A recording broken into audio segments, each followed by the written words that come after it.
இன்று பவதாவினுடைய ஒரு ஆண்டு நிறைவு நாள். இன்று ரொம்ப ஆச்சரியமான விஷயம் என்னென்னா, இன்றைக்கி பிறந்த நாள் பவதாவுக்கு. இந்த பிறந்த நாளே வந்து பவதா போன அந்த திதி இன்றைக்கி தான் வரும்.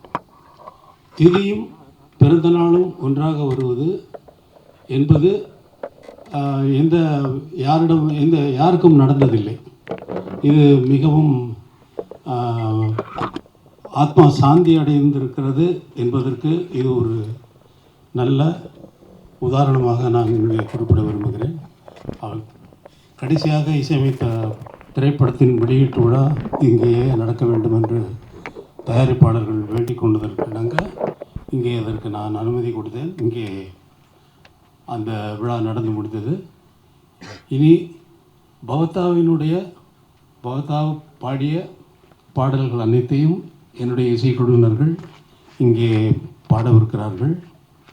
பவதாவின் நினைவுக்காக, பவதாவின் அந்த ஒரு ஆண்டு எவ்வளவோ பவதா போவதற்கு முன்னால் என்னுடன் பவதா கழித்த அந்த நாட்கள் என்னால் என் வாழ்நாளில் மறக்க முடியாது. உங்களுக்கெல்லாம் இந்த பவதா பாடிய பாடல்கள் காத்திருக்கின்றன. நன்றி.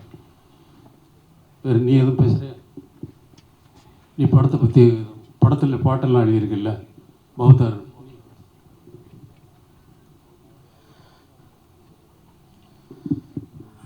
எல்லோருக்கும் வணக்கம். ஐயா பேசுனது மாதிரி இது ஒரு கனவு மாதிரி இருக்குது. இந்த ஒரு வருடம் இது நடந்தது நிஜமா இல்லை நிழலான்னு நம்ப முடியாத ஒரு சூழல். ஏன்னா இசைஞானியுடைய நந்தவனத்துக்குள்ளே அதிர்வு இல்லாமல் இசைத்து கொண்டிருந்த வீணை போல சகோதரி பவதாவினுடைய அன்பும் இசையும் அணுகுமுறையும் ரொம்ப அழகாக இருக்கும். நிறைய இடத்துல நான் பவதாவுடைய அன்பு இவன் கூடயும் கார்த்திராஜா சார் கூடயும் அவங்க பேசும்போது நமக்கே ஒரு பொறாமையாக இருக்கும். அவ்வளோ அன்பாக இருப்பாங்க. அந்த அன்புக்குள்ள ஒரு நிஜம் ஒளிஞ்சிருக்கும். ரெண்டு பேருமே பவதாவை ஒரு தேவதை மாதிரி தாங்கிக்கிட்டு இருப்பாங்க. அதே மீறி ராஜா சாரை பற்றி சொல்லவே வேண்டியதில்லை. இசைஞானியை பற்றி எதையுமே வெளியே காமிக்க மாட்டாங்க. ஆனால் பவதா மேலே அவ்வளோ ஆகாயம் அளவுக்கு அளக்க முடியாத அன்பை எப்போதுமே போல் மனசுக்குள்ளே வச்சுருப்பார். ஒரு சிறு புன்னகை போதும் அவ்வளோ அன்பு வெளிப்படுத்துவாங்க. ஆனால் இன்றைக்கி அந்த இசைக்குயில் நம்ம கூட இல்லைனாலும் காற்று உள்ள வரைக்கும் அவங்க இசைக்கு ஒவ்வொரு பேச்சும் ஒவ்வொரு அணுகுமுறையும் நம்ம கூட பதிவு பண்ணிகிட்டு இருக்காங்க. அவங்க கூட நான் நிறைய படம் ஒர்க் பண்ணியிருக்கேன். எனக்கு அவங்க இசையமைத்த இந்த படத்தில் கடலில் ஒழித்து இந்த படத்தில் அனைத்து பாட்டுக்கும் நான் தான் எழுதினேன். அதில் கார்த்திராஜா சார் கூட ஒரு பாட்டு பாடியிருக்காரு. அந்த அனுபவமும் ரொம்ப புதுசாக இருக்கும். அவங்கக்கிட்ட வேலை பார்க்கறதுக்கு ரொம்ப ஆசையாக இருக்கும். என்ன வேணுங்கிறதே பூவிலுக்கு இதழ்கள் கசங்காமல் பூக்களை மடித்து பார்ப்பது போல் ஒவ்வொரு விஷயத்தையும் அழகாக சொல்லி வாங்குவாங்க. அவ்வளோ அழகான ஒரு அந்த தன்மை எங்கேருந்து வந்துச்சுன்னு தெரில. ஏன்னா அவ்வளோ அழகாக எல்லா அணுகுமுறையும் இருக்கும். நிஜமாக நான் இந்த படத்தில் ஒர்க் பண்ணதில் ரொம்ப நான் பெருமைப்படுறேன். ஏன்னா அவங்களுடைய வாழ்வு தொடரில் நானும் ஒரு ஓரத்தில் இருக்கேன் அப்படிங்கிறது.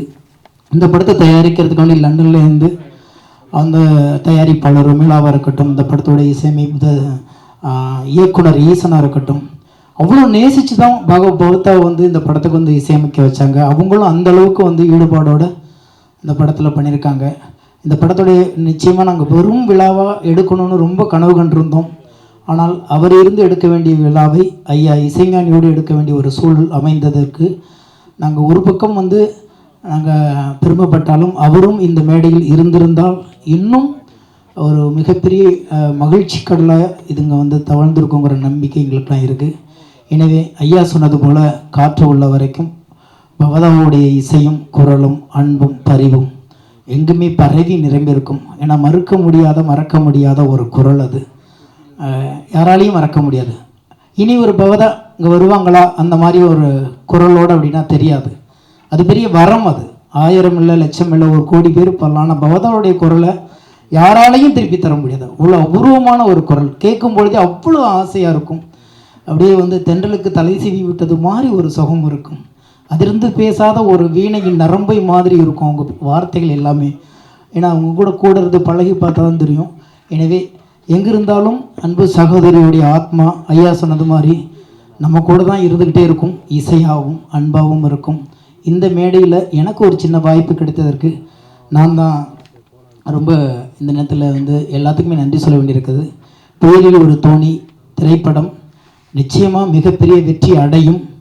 அதன் மூலமாகவும் பவதாவுடைய அந்த இசை இன்னும் ஓங்கி வளருங்கிற நம்பிக்கை எங்கள் எல்லாத்துக்குமே இருக்குது. இந்த வாய்ப்பை கொடுத்த இசைஞானிக்கு தான் படக்குழுவின் சார்பாகவும் இந்த குடும்பத்தின் சார்பாகவும் மீண்டும் ஒரு நன்றிகளையும் உங்களுடைய தயவான அன்பையும் நாங்கள் மீண்டும் மீண்டும் தெரிவித்துக் கொள்கிறோம். நன்றி. பவதா என்னிடம் வந்து, டேடி நான் வந்து ஒரு ஆர்கெஸ்ட்ரா ஆரம்பிக்கலாம்னு இருக்கேன், சும்மா அதுக்கு இன்னும் ஆரம்பிக்க வேண்டியதான சந்தோஷம், நல்ல விஷயம் தானே அப்படின்னா, இல்லை டேடி நான் எல்லாம் கேர்ள்ஸ் ஆர்கெஸ்ட்ராவாக பிளான் பண்ணிக்கிட்டு இருக்கேன், ரொம்ப நல்ல விஷயமா நீ ஆரம்பிக்கணும். அவளுக்கு பவதாரணி கடைசியாக விருப்பப்பட்ட விஷயம் கேர்ள்ஸ் ஆர்கெஸ்ட்ராவை உருவாக்கணுங்கிறது. அதை நான் 2 நாட்களுக்கு முன் மலேசியாவில் இருக்கும் பொழுது அங்கே வந்து நிறைய குழுக்களாக வந்து இளம் மாணவிகள் குழுக்களாக வந்து ஆர்கெஸ்ட்ராவாக இருந்து என் முன்னாடி பாடி காட்டினார்கள். அதை பார்த்தவுடன் எனக்கு பவதா சொன்னது ஞாபகம் வந்தது. இங்கே பவதாவின் பெயரால் கேர்ள்ஸ் ஆர்கெஸ்ட்ரா வந்து ஆரம்பிக்க போகிறேன். மாணவிகள் சிறு பள்ளி மாணவிகள், கல்லூரி மாணவிகள், 15 வயதுக்கு மேற்படாதவர்கள் மட்டுமே இந்த ஆர்கெஸ்ட்ராவில் இருப்பார்கள் என்று அவர்களை மட்டும் தேர்வு செய்ய இருக்கிறேன். இப்போது அங்கேயே மலேசியாவிலேயே 2 ஆர்கெஸ்ட்ராவை நான் தேர்ந்தெடுத்திருக்கிறேன். உலகம் முழுவதும் இந்த ஆர்கெஸ்ட்ரா, உலகிலிருந்து எந்த மூலையிலிருந்து வந்தாலும் இந்த ஆர்கெஸ்ட்ராவில் பணிபுரியுமாறு இசை விருந்து மக்களுக்கு என்றென்றும் அளித்து கொண்டிருக்கும் வகையிலே இந்த ஆர்கெஸ்ட்ராவை உருவாக்க திட்டமிட்டிருக்கிறோம்.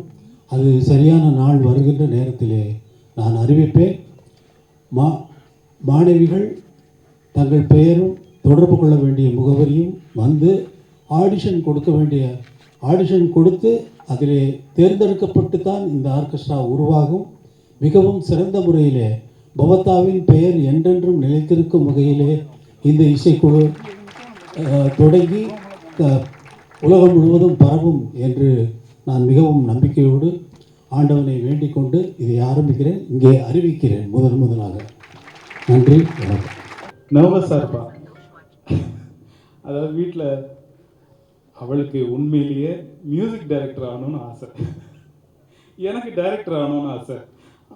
அவளை அம்மா போட்டு ஏய் பாடு, உன் வாய்ஸ் ரொம்ப நல்லா இருக்கு, நீ பாடுன்னு வீட்டில் அத்தனை பாட்டு மாஸ்டர் அத்தனை விஷயங்களை அவளுக்கு கற்றுக்கணும். சின்ன வயசில் நல்ல வாய்ஸ் இருக்குது அப்படின்னு சொல்லிட்டு அவளை எப்படியாவது ஒரு நல்ல சிங்கராக கொண்டு வரணும்னு அம்மாவுக்கு ஏதோ ஒரு வெறி. ஸோ இந்த மாதிரி போயிட்டுருக்கோம். ஆனால் அவளுக்கு மியூசிக் பண்ணணும்னு ரொம்ப ஆசை, அது எனக்கு தெரியும். அவ கூட பழகினதில் மியூசிக் பண்ணணும்னு ரொம்ப உயிராக இருப்பா. அது இன்றைக்கி நடந்திருக்கு. அவளோட படம் வந்து ரிலீஸ் ஆக போகுது. அவங்களுக்கு ஒரு பெரிய பாராட்டு நீங்கள் கொடுக்கணும். நன்றி. இது பெத்தப்பா சித்தப்பா வேலை பவதா மறக்க முடியாது.